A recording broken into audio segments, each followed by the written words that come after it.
Oi pessoal, tudo bom? Estamos começando o Brasil Consciência dessa semana, uma realização do SINDCT, o sindicato que representa os servidores do INPE, do DCTA, do CEMADEM e da Agência Espacial Brasileira.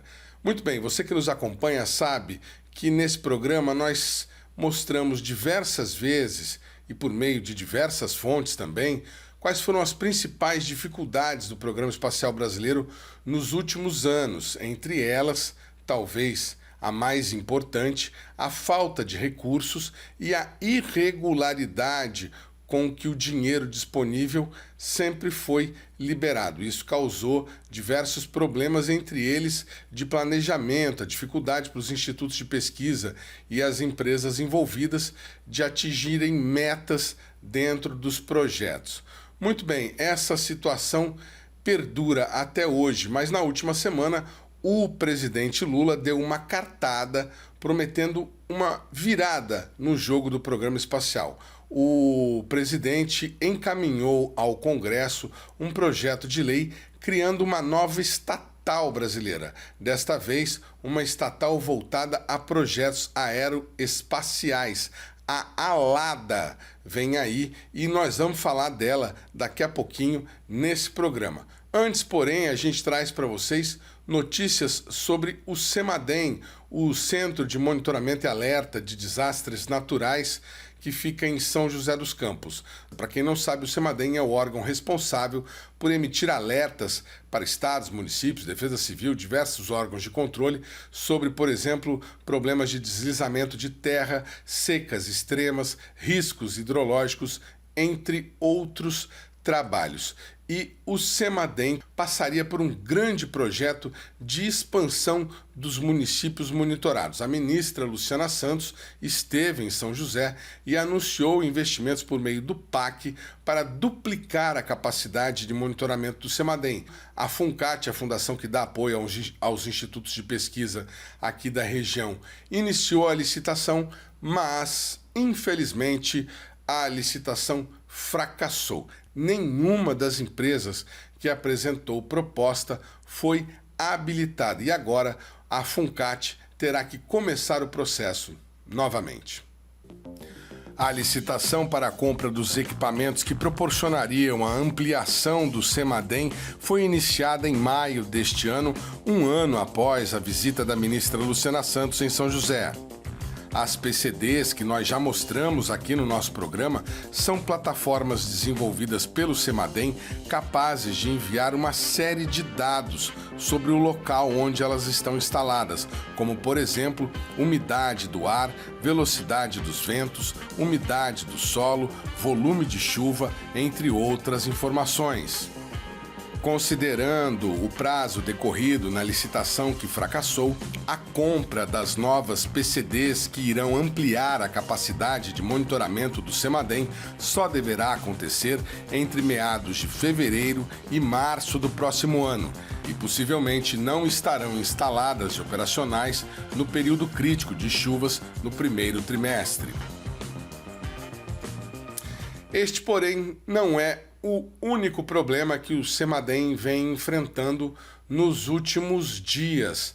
A sala de situação do Instituto, onde estão os painéis em que os técnicos e pesquisadores fazem o monitoramento, o registro das informações todo compilado, está desligada. Nós recebemos essa foto de um dos servidores do Instituto mostrando o problema no equipamento. Esses monitores, esses painéis já eram utilizados lá atrás quando o CEMADEM tinha uma sede em Cachoeira Paulista e foram transferidos para São José dos Campos há 3 anos. A assessoria de imprensa do CEMADEM confirmou o problema e o período em que ele vem acontecendo. Segundo a assessoria, ainda em maio, começaram as tratativas para buscar o reparo ou a substituição do equipamento, sendo que esta segunda providência é a que acabou sendo adotada pelo Instituto. Ainda, segundo a assessoria, o novo videowall deverá ser comprado até o próximo mês. A assessoria ressaltou, porém, que o trabalho de monitoramento e emissão de alertas continua sendo realizado sem prejuízos por conta do problema. Ainda falando de Semadem, o Instituto está em clima de eleição. Na verdade, não é a eleição que aconteceu no último final de semana, mas a escolha do novo diretor do Instituto. O Comitê de Busca, aberto pelo Ministério de Ciência e Tecnologia, encaminhou os 4 nomes escolhidos que agora serão avaliados pela ministra Luciana Santos. Veja os detalhes. O Comitê de Buscas, instituído pelo MCTI, homologou 4 candidaturas à diretoria do Semadem. São elas da pesquisadora e servidora do próprio Semadem, Regina Célia dos Santos Alvalá, que ocupa o cargo interinamente há 2 anos, do pesquisador e ex-reitor da Universidade Federal do Rio Grande do Sul, Carlos André Bulhões Mendes, do pesquisador do INPE, Luiz Eduardo Antunes Vieira, e do pesquisador e professor da USP, Tércio Ambrise. Segundo o cronograma divulgado pelo Comitê de Buscas, os candidatos deverão fazer apresentações públicas de propostas aos servidores do Semadem e à comunidade em geral até o dia 20 deste mês. Depois, a lista e o processo seletivo com as entrevistas será encaminhada para a decisão da ministra Luciana Santos. E o Brasil Consciência entrou em contato com os candidatos selecionados pelo Comitê de Busca para saber deles quais são as propostas para a gestão do Instituto nos próximos anos. Nós fizemos as mesmas perguntas aos candidatos que nós conseguimos contato. Veja. Qual é a sua área de atuação e por que você gostaria de dirigir o Semadem? Muito obrigado por essa oportunidade. Na verdade, eu sou professor titular, né, do Departamento de Ciências Atmosféricas aqui da USP e tenho trabalhado já há alguns anos na parte de variabilidade climática e mudanças climáticas. E, mais recentemente, muito na parte de impactos, né, dessas mudanças, num ponto de vista um pouco mais regional do que do ponto de vista global. Então, tenho feito e estado um pouco mais nessa linha. Por que o Semadem? Na verdade, assim, para mim seria quase que natural. Eu tenho sempre admirei muito o Semadem, estive sempre presente ali desde o nascimento do Semadem até os dias de hoje. Acompanho e tenho trabalhado em colaboração com vários pesquisadores do próprio Semadem. Então, primeiro, é uma instituição que eu admiro muito. Depois, é uma instituição que eu acho que é fundamental para o nosso país, né? E mais ainda, ao longo desses últimos anos, como nós temos visto, né, que o aquecimento global tem alterado o clima e esse clima tem tendido a ir para extremos. Então, na verdade, o Semadem hoje é uma instituição que trabalha com o tempo, né, é uma instituição que monitora esse tempo, é uma instituição que salva vidas, porque um alerta bem dado pelo Semadem pode salvar milhares de vidas, né? Então, isso me estimula muito a estar ali e poder colaborar um pouco mais de perto com essa instituição. Bom, em primeiro lugar, eu agradeço muito a oportunidade do SINCT em apresentar os candidatos e as suas propostas, né? A minha formação é em Física, na Universidade Federal Santa Maria.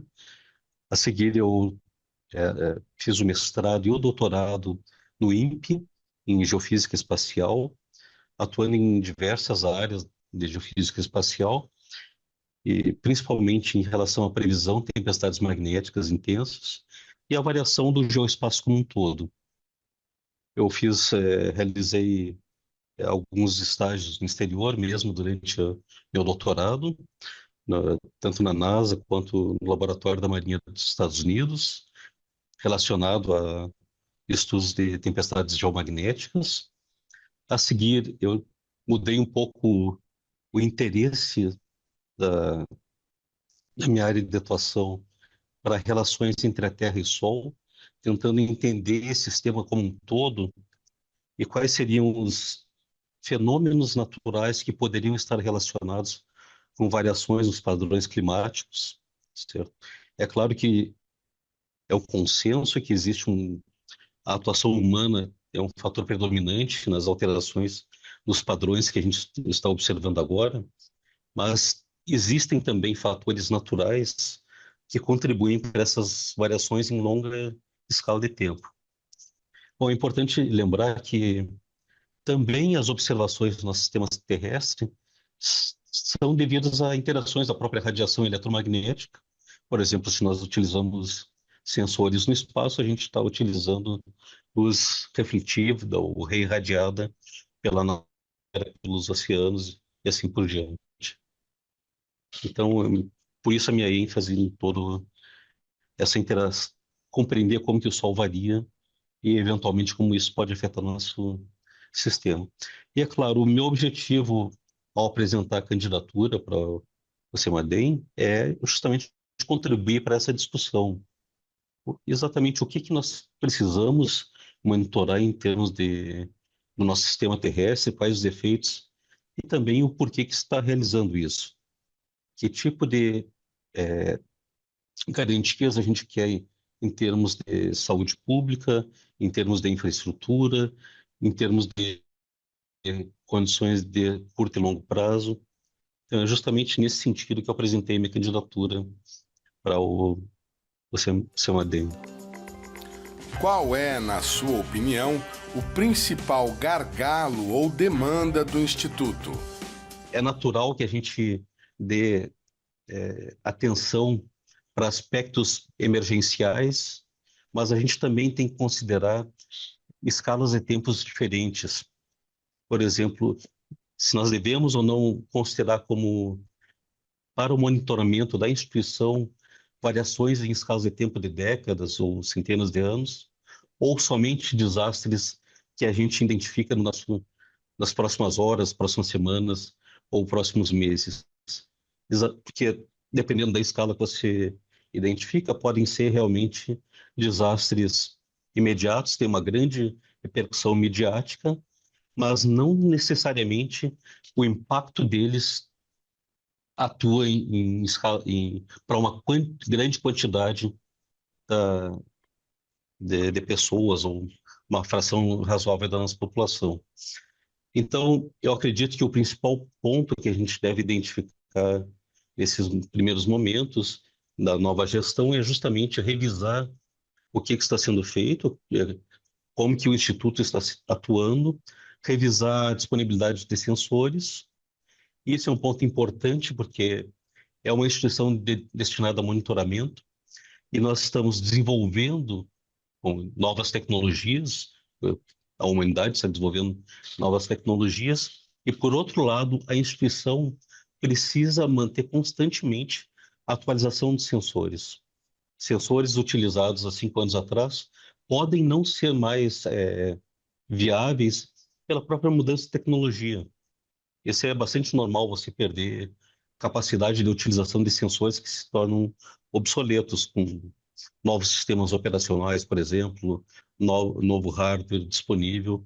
Fabricantes podem deixar de atuar. Então, esse constante aprimoramento do sistema, identificação da atual cobertura e novos caminhos, novas demandas que vão surgindo, acho que são pontos críticos na atuação da instituição, né?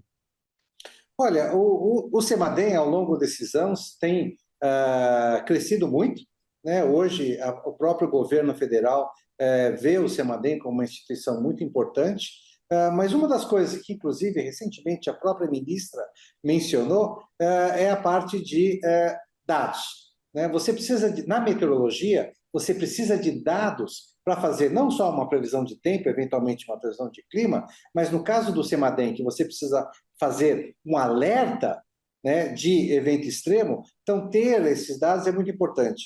Hoje o CEMADEM tem em torno de 1.038 estações, está aumentando aí para em torno de 1.300, e a própria ministra da Ciência, Tecnologia e Inovação disse que pode-se chegar a 1.600, quase 1.700 estações. Então, eu acho que um dos trabalhos agora é fazer com que essa promessa que foi feita realmente ela se concretize e, com esses dados, né, fazer com que o CEMADEM possa estar integrando cada vez mais esses dados para melhorar esses alertas. Além do mais, né, imagino que o CEMADEM ele já tem algumas cooperações, mas a gente tem que ampliar essas cooperações, trazer a universidade mais próxima, trazer outras instituições, de tal forma que a gente consiga sempre ter o estado da arte, né, para a previsão e o monitoramento do tempo no nosso país, se nós queremos efetivamente cada vez mais acertar e salvar vidas, né? O CEMADEM ocupa hoje um prédio alugado no Parque Tecnológico de São José dos Campos. Se você for o escolhido como diretor, pretende trabalhar para mudar essa realidade? Olha, acho que todos nós já passamos por isso, né? Você morar numa residência alugada, você sempre tem o perigo de alguém, um dia, o dono, chegar lá e falar: eu preciso da sua residência, você tem 3 meses para se mudar. Né? É claro que, no caso do CEMADEM, é uma estrutura muito maior, né? E isso poderia levar até mais tempo. Sim, haviam planos de construção e tudo mais, isso acabou sendo colocado de lado, até em função de orçamentos, mas eu procuraria, sim, fazer com que o CEMADEM tivesse uma sede própria. É fundamental, porque dentro de uma sede própria, você consegue fazer as mudanças que você precisa, você consegue expandir quando você quer, né? E você sabe que ali vai ser o seu ponto central, em princípio, né, por muitos e muitos anos, sem nenhum tipo de ansiedade de perder aquilo que você construiu e nem aquilo que você necessita manter. Então, um dos pontos, eu acho que seria assim, né, correr atrás, talvez, de uma iniciativa privada junto com o governo, quem sabe fazer uma parceria público-privada e obter o orçamento necessário, né, para poder construir uma sede própria. Então, isso estaria, sim, dentro dos meus planos, com certeza. Olha, a atuação no Parque Tecnológico eu acho bastante interessante por aspectos diferentes. Não por acaso a instituição está ligada ao MCTI, que é uma instituição justamente de desenvolvimento de tecnologia, de busca de de novo conhecimento, né? E o Parque Tecnológico parece ser um local bastante adequado por ter justamente instituições de ensino, de ter instituições, empresas que promovem o desenvolvimento de novas tecnologias e a inserção dessas tecnologias no Parque Tecnológico Nacional. Eu acredito que ter uma instituição, por outro lado, ter uma sede própria é uma necessidade interessante também, é importante. Então, eu acho que seria interessante tentar combinar essas duas posições, de ter uma inserção na comunidade acadêmica e empresarial, ter essa proximidade, mas também ter a estabilidade de longo prazo, certo? Porque é claro, você ficar migrando de um local para outro tem o seu custo e também tem traz incerteza para o desenvolvimento do sistema. O CEMADEM emite alertas para órgãos governamentais e de controle que repassam a informação à população. Caso você seja o escolhido, pretende adotar alguma medida de comunicação direta do Instituto com as áreas afetadas? Qual seria? Eu acredito que existem duas posições importantes. Ao mesmo tempo que a gente precisa atuar de maneira direta nos diferentes esferas, passando a informação o mais rápido possível nessa cadeia, também deve existir um sistema direto de atuação, e isso é claramente possível através de sistemas de mobilidade, de comunicação, em que a região afetada seja informada assim que o evento ocorreu. É claro, como eu falei, existem escalas de tempo diferentes. Quando você prevê uma seca que vai durar alguns meses, ou é diferente de um deslizamento que pode acontecer nas próximas horas. De qualquer maneira, eu acredito que a população deve ser informada, utilizando uma série de procedimentos, de protocolos, né, de comunicação, mas eu acredito que todo mundo deve tomar conhecimento dos eventos o mais rápido possível. Olha, esse é um ponto interessante. Na verdade, eu, como um cidadão, também sempre pensei nisso, né? Toda vez que nós assistimos, por exemplo, um jornal nacional, né, da TV Globo, onde o CEMADEM até muito recentemente fazia parte, né, auxiliando, tanto é que aparecia o nome do CPTEC-INPE e o CEMADEM, nós tínhamos essa sensação de que o CEMADEM estava atuando ali. Eu entendo que existe toda uma estrutura, né, o Senapad e outros órgãos governamentais são responsáveis por emitir esse comunicado, mas eu acho que o CEMADEM podia ter, sim, uma estrutura também muito mais proativa, porque a gente sabe que muitas vezes você passa essa informação, até essa informação chegar no agente final, pode demorar, e essa demora pode ser a responsável por perdas de vidas. Né? Se você demorar mais do que deveria, o evento extremo pode já ter ocorrido e você ter tido um deslizamento e afetado pessoas. Eu acho que talvez nós possamos trabalhar em ter um meio termo, né, de tal forma que o CEMADEM talvez pudesse ter uma comunicação direta para alguns dos pontos que ele hoje já monitora, né, juntamente com o próprio órgão governamental. E aí se faz, né, uma integração e um trabalho em conjunto.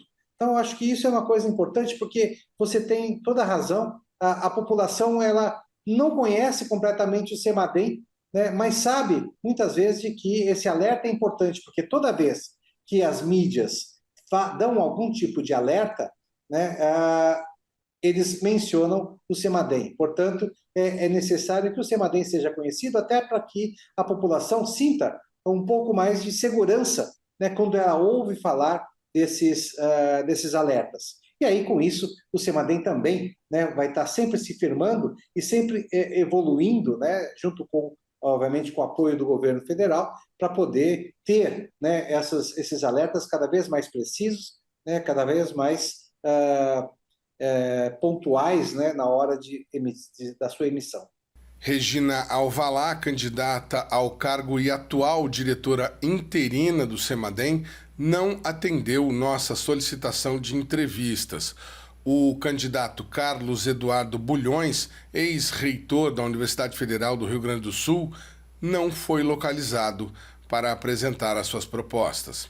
O programa Brasil Consciência vai para um rápido intervalo e, na sequência, a gente fala sobre a empresa Alada e o que ela pode ou não pode trazer de benefícios para o Programa Espacial Brasileiro. Um instante só, não sai daí.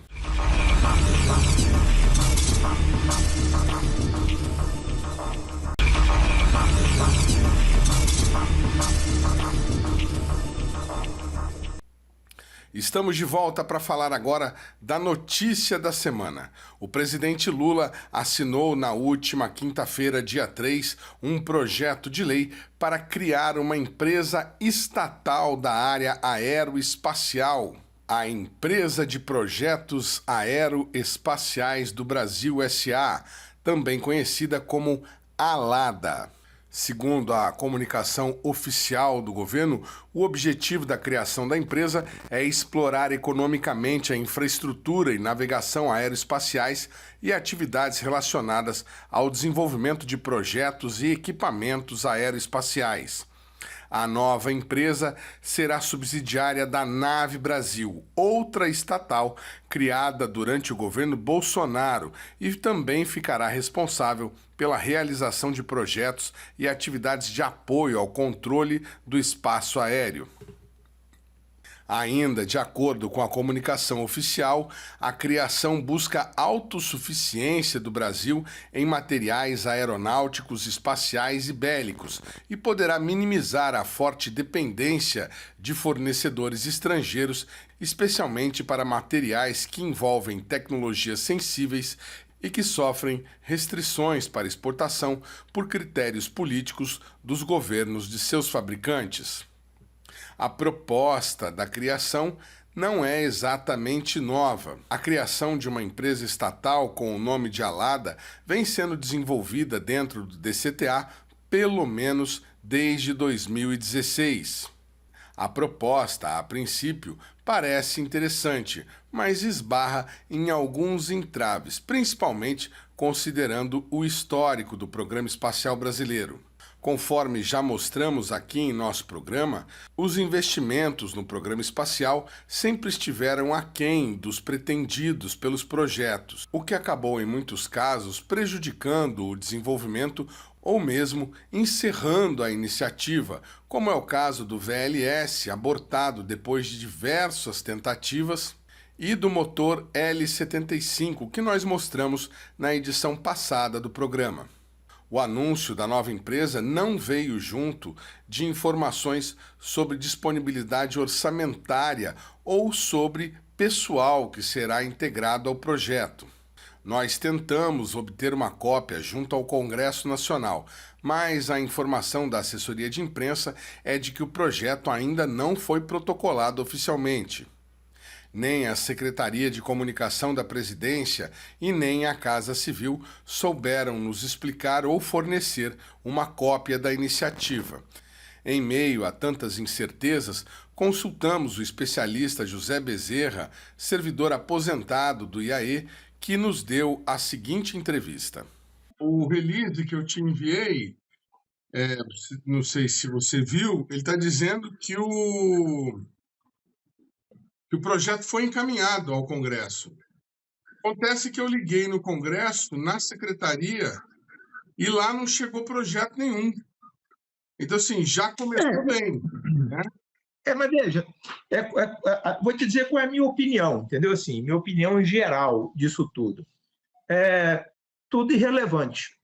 Tudo, se chegou, se não chegou, se vai sair, se não vai sair. Porque, no fundo, né, é como se, veja bem, é como se tivesse um carro com motor com defeito e você colocasse 4 pneus novos, entendeu? Beleza, os pneus são novos, mas o carro não anda, entendeu? Então, assim, é difícil você tentar explicar isso a uma pessoa leiga, né?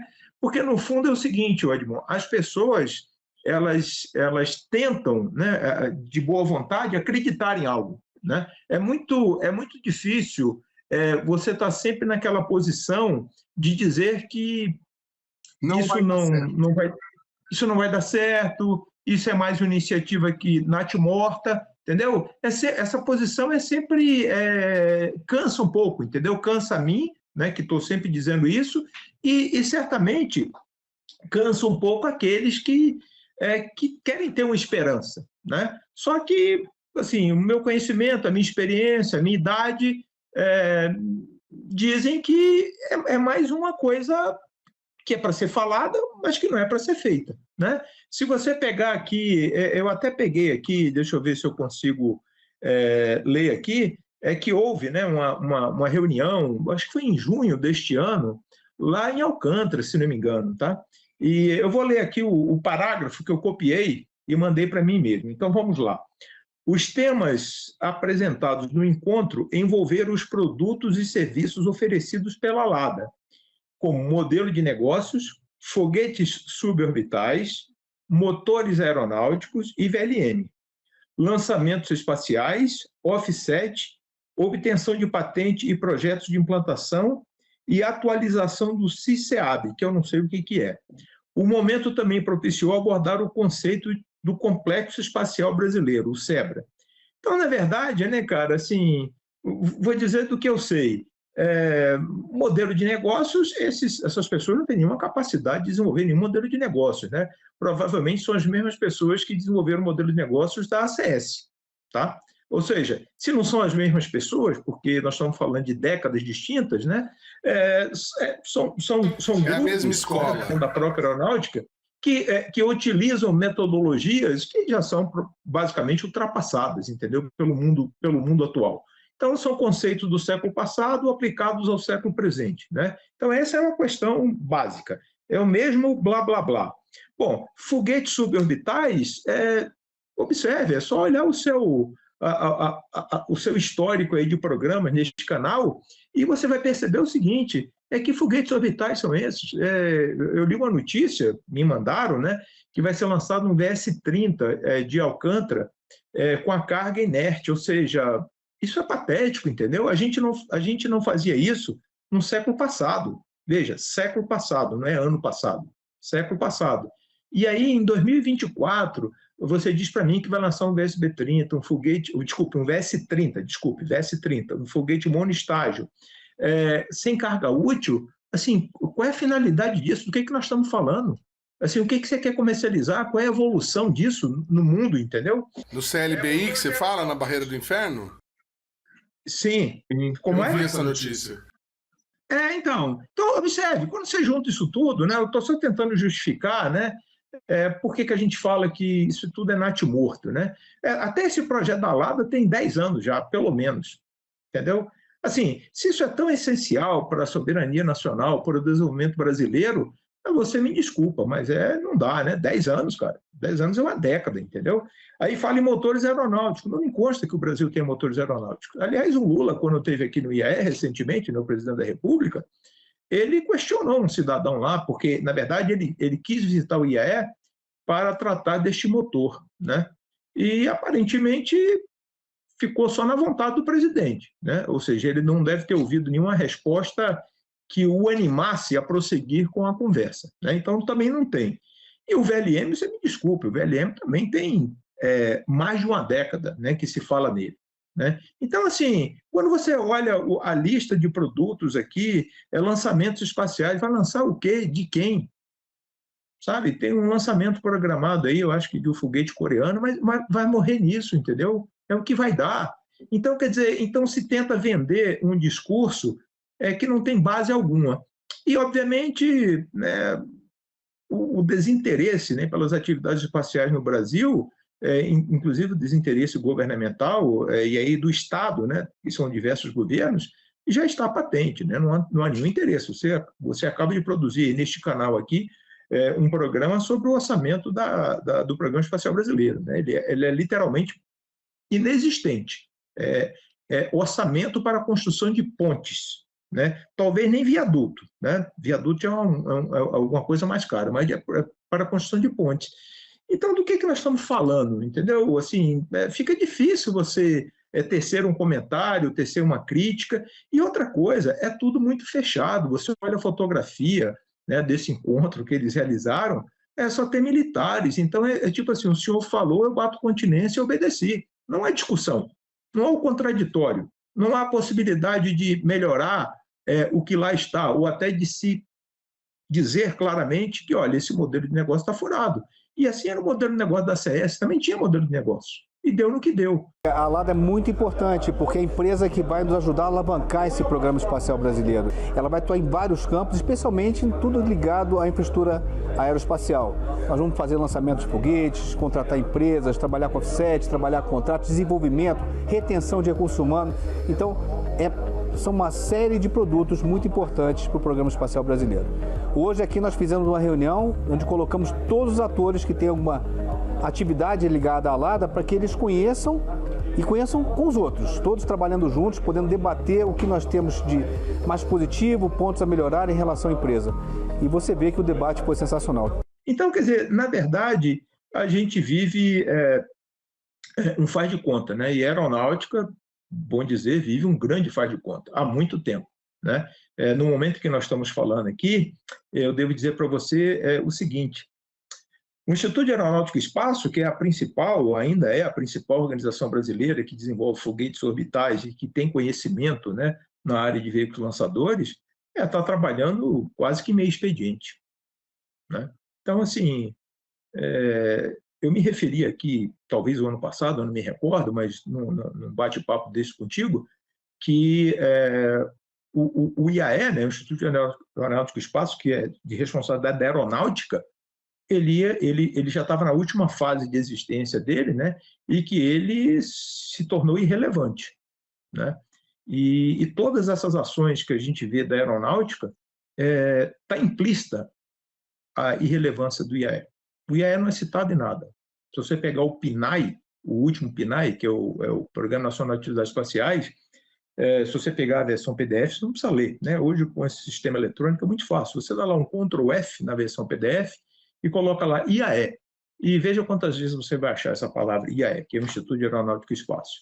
Então, quer dizer, nem a EB está preocupada com IAE, nem interessada, nem a Força Aérea.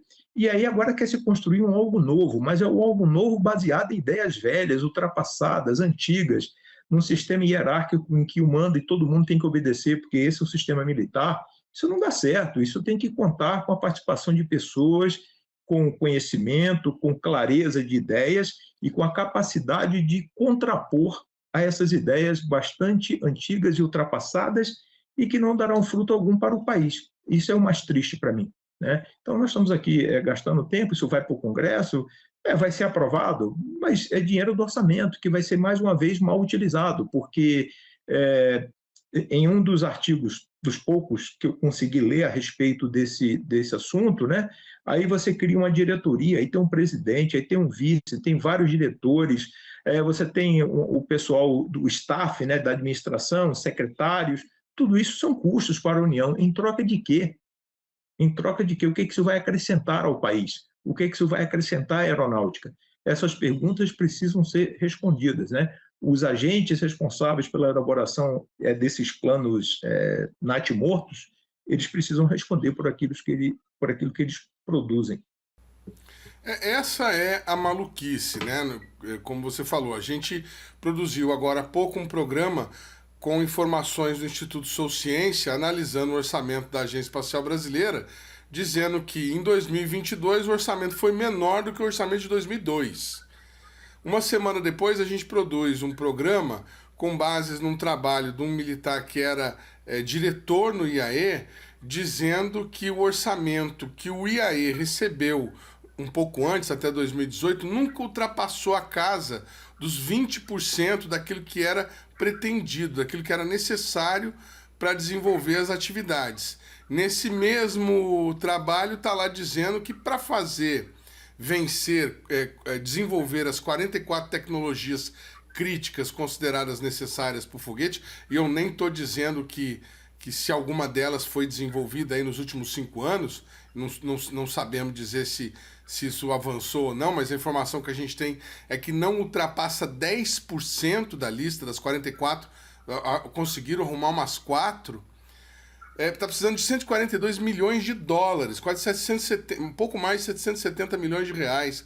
Aí agora você vai criar uma empresa estatal que agora vai, quer dizer, né? Fica um pouco. Se essa empresa não tiver recurso, não tiver pessoal. Até porque, veja bem, até porque vamos tecer aqui o seguinte comentário. Até porque aqueles que estão criando esta empresa são os mesmos que, durante as últimas décadas, foram incapazes de mudar o quadro que aí está. Simples. Né? Assim, isso aí que você diz que o orçamento foi sempre deficitário, isso sempre esteve a cargo da aeronáutica. A aeronáutica sempre foi responsável por isso. Né? E aí é o seguinte, ela foi se acomodando, né, à situação. Né? E agora não. Há 10 anos, saiu isso com essa ideia da ALADA, né? Que, eu volto a dizer, ela vai ser criado, né, uma organização que servirá de cabide de emprego para oficiais da reserva da aeronáutica. O programa Brasil Consciência vai para um rápido intervalo, mas a gente volta já já com mais informações para você.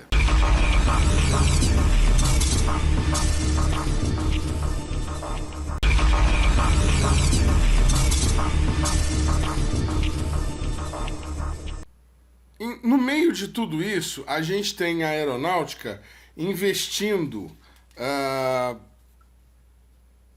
281 mil para dotar o CLA de um novo sistema de rastreamento e mais 396 mil, arredondando, para melhorias na plataforma de lançamento lá do VLS.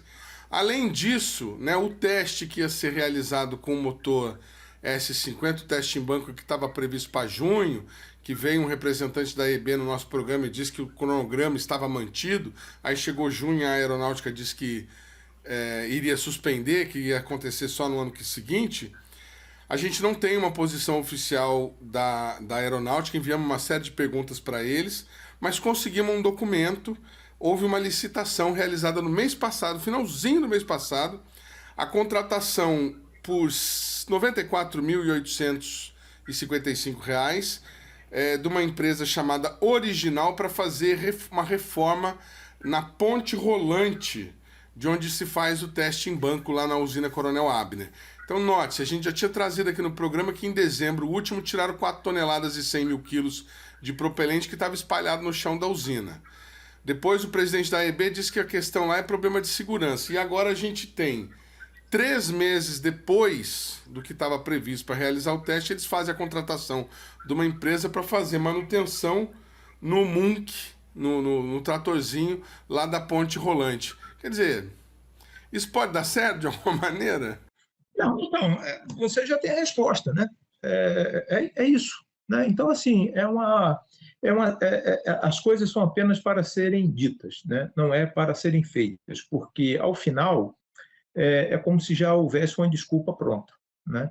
Então, quando a pessoa da EB, né, foi ao seu programa e disse que estava tudo certo e assim em junho, eu não tenho dúvida que ela acreditava nisso. Eu não acho que ela mentiu, entendeu? Ela foi aí e disse, era isso, baseado nas informações que essa pessoa tinha, ou que a própria agência espacial tinha. Acontece que as informações, elas nunca são qualificadas. Elas, muitas vezes, não são nem verdadeiras. Então, quando você toma decisões baseado em informações não verídicas, obviamente isso não pode dar certo, tá? Então, agora, quando se decide efetivamente, né, suponho eu, realizar o teste, aí descobre-se que falta isso, que falta aquilo, mas fica a pergunta, não se sabia disso antes? Não havia um planejamento? Se as pessoas não são capazes de organizar uma coisa corriqueira como esta, e relativamente simples, o mais difícil foi fazer o motor, olha, não conseguirão fazer coisas mais complexas e arriscadas. Isso me parece bastante óbvio, né? Mas a gente está sempre, lamento dizer, a gente está sempre discutindo o óbvio. E aí uma solução que se encontra não, então vamos criar uma empresa agora, uma empresa estatal, gerida pela aeronáutica, quer dizer, nos mesmos moldes que a aeronáutica tem gerido aí o programa espacial nas últimas décadas. E aí você pede que eu tenha boa vontade, que eu tenha fé de que isso vai dar certo? Lamento, não há. Uma pessoa com um certo grau de conhecimento e de inteligência, obviamente, não poderá concordar com isso de forma nenhuma, nem ter essa expectativa positiva, o que é lamentável, porque parece que a gente está sempre aqui sendo o do contra. Mas é que as informações, além de elas serem desencontradas, né, você menciona aí esse gasto de 300 mil, 400 mil, olha, desculpa, isso não é nem dinheiro da gente estar discutindo aqui, entendeu? Isso é dinheiro, isso na verdade não é dinheiro nem de ponte, né? Já é dinheiro para compra de talvez de combustível para a viatura, pagamento de diária, né, das pessoas que vão participar das missões. Mas, sabe, quando a gente entra nesse nível de discussão, já é revelador do grau que nós estamos, num grau bem, de um retrocesso bem elevado, sabe? E as pessoas parecem que ainda não se deram conta dessa situação lamentável em que nós nos encontramos. E observe, né, que eu vou só trazer mais uma informação aqui para as pessoas refletirem, para elas pensarem, né? Recentemente, né, a mídia publicou que as Forças Armadas dizia que precisava da constelação do satélite da Starlink, do Elon Musk, né? As pessoas devem ter acompanhado, vocês devem ter acompanhado isso, e eu parei para me perguntar o seguinte, e o SGDC? O SGDC, ele está, acho que, sobre a Colômbia, né? Ele é geoestacionário, então ele está sobre a Colômbia, mas ele cobre não só todo o território brasileiro, mas uma boa parte aí do mar territorial brasileiro. Ele não era para atender exatamente pessoas armadas. Então, são esses questionamentos que não são feitos às nossas autoridades, e quando são feitos, né, se são, não são devidamente respondidos, mas são perguntas básicas, né, são perguntas assim, triviais que deveriam ser respondidas por essas pessoas que são responsáveis por esses sistemas espaciais, né? Então, você gastou alguns bilhões no SGDC, apregoando que ele atenderia às comunicações estratégicas do país, que são, obviamente, importantíssimas, ninguém questiona isso, mas aí parece que já esquecemos do SGDC e agora estamos em busca de usar uma constelação privada de satélites para as comunicações militares. desculpe-me, né? Isso é coisa de, parece brincadeira de criança, né?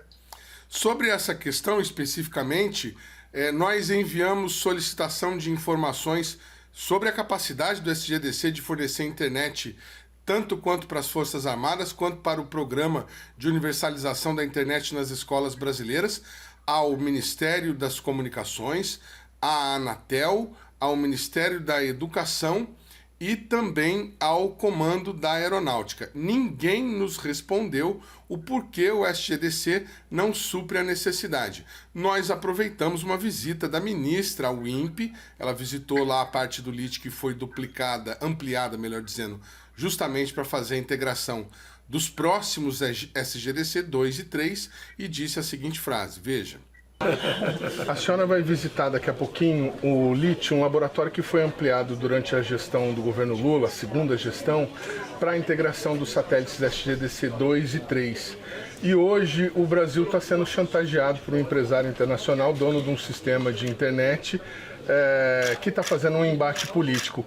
O que o seu governo pensa a respeito da continuidade do programa SGDC ou da busca de uma alternativa para Starlink?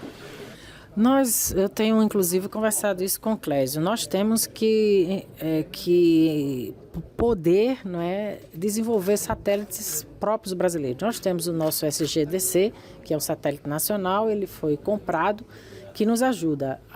A cobertura de telecomunicações, ela é feita por esse satélite geoestacionário, mas a parte pública, a parte governamental.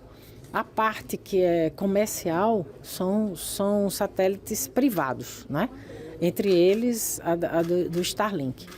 Nós não podemos admitir que nenhum lugar do mundo, nenhum país do mundo vai aceitar imposições de quem quer que seja, né? É uma questão de que a compreensão que nós temos, o presidente da República, o trabalhador mais simples, ele tem que cumprir leis no Brasil, é respeitar o Estado Democrático de Direito. E não será um bilionário que vai mandar no Brasil.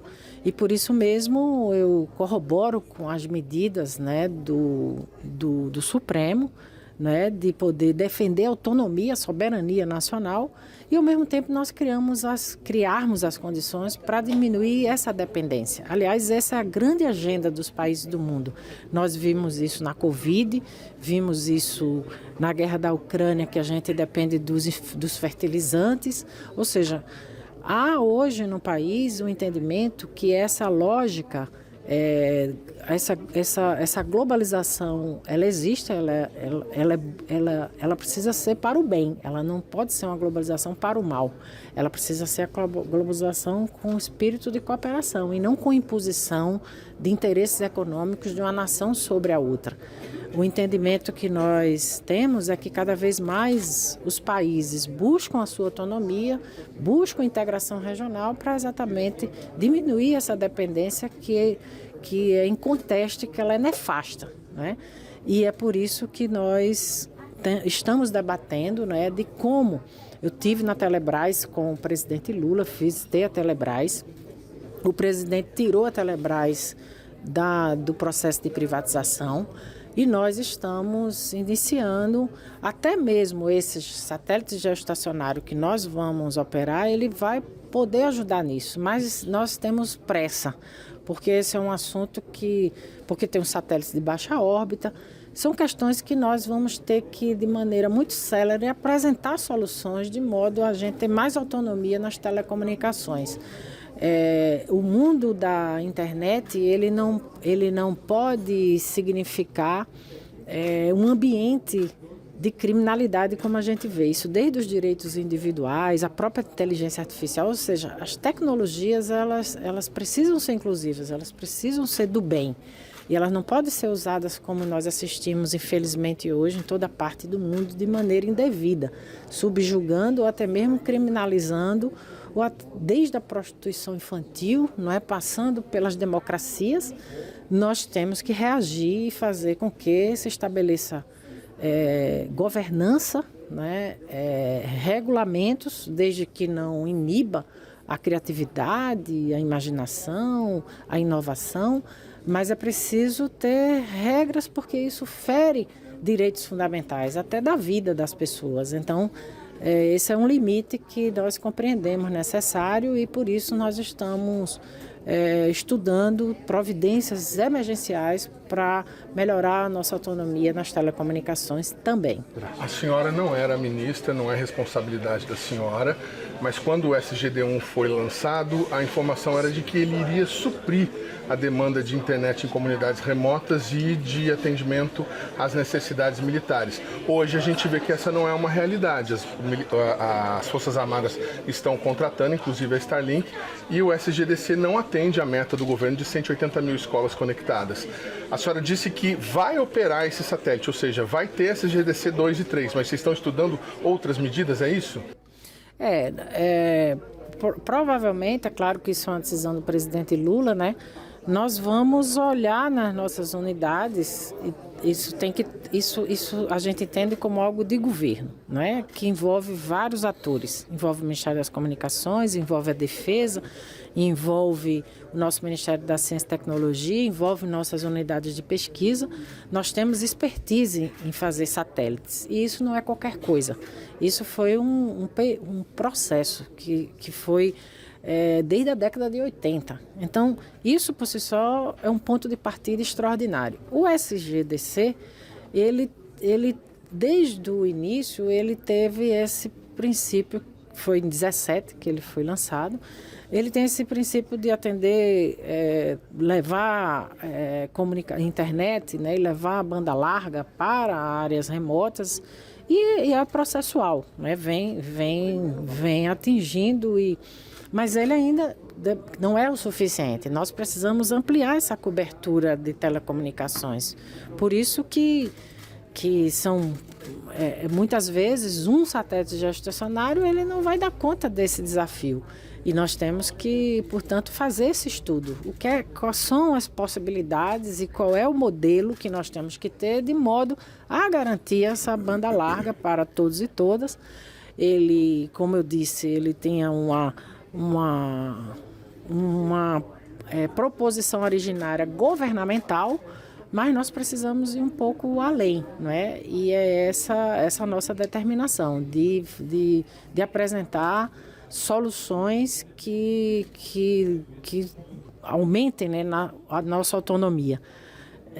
Nós não somos 100% dependentes, mas somos dependentes desses satélites que o Brasil usa e paga de constelação de satélites privados, e a gente vai precisar cada vez mais sair dessa dependência e nós temos que ter etapas, planos e tomada de decisões nessa direção.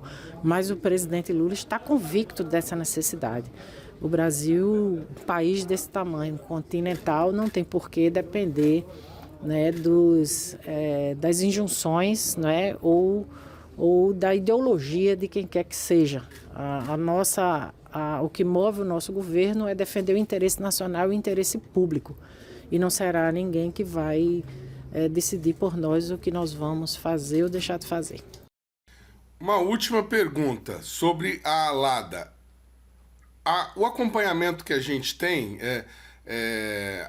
o anúncio foi feito na última quinta-feira, dia 3, 24 horas depois, um portal de notícias ligado à direita e à extrema-direita já trouxe uma entrevista do ilustríssimo senador e ex-astronauta Marcos Pontes, no qual ele reivindica a mentoria intelectual da ALADA e diz que tudo foi alinhavado durante a gestão dele no Ministério e que só não teria acontecido por conta aí de restrições orçamentárias. Nós temos, o jornalismo do SINDIC-CT sempre acompanhou essas questões, nós temos uma matéria produzida pelo Jornal do SINDIC-CT de 2016, que já fala da negociação da ALADA, do encaminhamento da proposta da ALADA ao então ministro Raul Jungmann, para a negociação dessa empresa. Bom, uma vez fora a atitude do ministro, do senador ex-ministro, né, A Alcântara está supostamente funcionando em regime de espaço-porto. Essa foi a proposta lá defendida pela Agência Espacial Brasileira durante o governo Bolsonaro, durante a gestão do ministro Marcos Pontes, e que vai permitir o lançamento desse foguete da InnoSpace no primeiro semestre do ano que vem. Perguntas. Precisaria ter criado uma empresa, já que se já tinha todo o arcabouço, o acordo de salvaguarda, as negociações com as empresas interessadas, como a própria InnoSpace, que assumiu depois que uma outra desistiu? E a segunda questão, há, na sua opinião, algum mocinho nessa história aí de vilões? Há alguém que realmente tenha pego a questão à unha e esteja tentando levar, porque nesse momento de polarização política tudo fica politizado. Então o Marcos Pontes fez o papel dele e deve ter gente também tentando fazer o papel de defesa do governo Lula por ter tido a iniciativa de fazer a proposta. Qual que é a sua opinião a respeito desse arcabouço de questões? Vamos lá, né? Eu não gosto de trazer a política para a questão espacial, porque, independentemente de governos, a política espacial nos últimos 20, 30 anos foi um fracasso. E aí você tem todos os governos recentemente aí da história do Brasil, né? Então, a ACS do governo que atualmente está no poder, né? Então foi um desastre, né? O próprio Pontes foi o espaço no governo Lula, né? O Pontes foi o espaço no governo Lula. Bezerra, você me permite uma pergunta? A ACS não seria do Fernando Henrique? Ela pode ter sido concebida, né, anteriormente, mas a implementação, os recursos, se você olhar o gráfico que você apresentou no programa recente dos gastos do Programa Espacial Brasileiro, você vai notar que a partir de 2013 ou 2004, eu não me recordo, mas você pode reproduzir o gráfico aí quando você fizer a edição final desse programa, há um aumento dos recursos. E as pessoas, os leigos que olham para esse gráfico, podem imaginar que o governo, então, decidiu colocar mais recursos no Programa Espacial Brasileiro. Não, esses recursos foram para a ACS, para a Alcântara Second Space. É para lá que eles foram. Tá? Então, por isso que há esse aumento significativo. Então, a questão da concepção, eu nunca consigo descobrir quem concebe essas coisas assim tão geniais, tão nobres no Estado brasileiro, né? Eu só vejo os resultados. Então, assim, o fato é que foi implementado por um governo, pelo governo que hoje está no poder. E o próprio Pontes foi o espaço também graças a uma ação de um governo que eles dizem de esquerda, não sei se é de esquerda, é o que eles dizem, né? Tanto é que depois, quando ele voltou à terra, ele foi candidato a deputado aqui federal por São Paulo pelo PSB, que é um partido também considerado de esquerda, né? E hoje ele é senador por um partido de extrema-direita. Então, quer dizer, na verdade, talvez a vivência no espaço, né, possa ter causado nele alguma confusão mental, ideológica, não posso explicar. Quem tem que explicar, obviamente, é ele, né? Mas o fato de, supondo que o que você falou, né, corresponde à realidade dos fatos, não que eu esteja duvidando de você, mas eu gosto de emitir opinião baseada naquilo que eu conheço, não naquilo que as pessoas me dizem. Então, de que ele agora está dizendo que a ideia da Alada é dele, isso é um oportunismo, né? É um oportunismo lamentável. E você imaginar, né, que essas pessoas, como é o caso dele, têm formação militar, que deveria ter o princípio de vida até, a preocupação com o país, a preocupação com a defesa nacional, com a soberania do Brasil, todo o resto sendo irrelevante, inclusive a questão política e ideológica é irrelevante, né? Eu faço muitas críticas aqui aos militares da aeronáutica, mas eu nunca me manifestei dizendo que a defesa nacional não é importante, ela é fundamental, ela é essencial para um país como o Brasil. Eu apenas não vejo eles fazerem isso é outra questão. Então essa é a minha crítica. Eu não vejo eles tomarem ações que levem a este resultado. Então daí vem as minhas críticas. Mas dizer que elas são irrelevantes, que elas não são importantes, eu não diria, porque isso, além de caracterizar a falta de intelecto da minha parte, né, seria uma estupidez, né? Seria um oportunismo que não cabe, né? Então a questão é essa, assim, não adianta a gente misturar a política nessa questão, tá? Você perguntou se tinha mocinho nessa história e vilão. Bom, o mocinho é sempre o povo brasileiro que paga por isso tudo, né? Essas ideias brilhantes, sensacionais, que parece que ninguém nunca teve, né? Essas ideias, quando aparecem, elas devem gerar no cidadão comum, né? Um cidadão comum, mas um cidadão esclarecido, quero dizer, aquela expectativa de, nossa, que coisa bacana, por que não se pensou nisso antes? Mas, na verdade, são ideias velhas, né? Não tem nada de novo nisso aí. E, portanto, como nada de novo tem, nada de novo vai sair. Tá certo, eu quero agradecer mais uma vez a participação do José Bezerra aqui no nosso programa, uma informação, opinião de quem entende do Programa Espacial Brasileiro. O Brasil Consciência de hoje vai ficando por aqui, a gente volta na semana que vem com mais uma atração inédita para vocês. Tchau, gente, um abraço.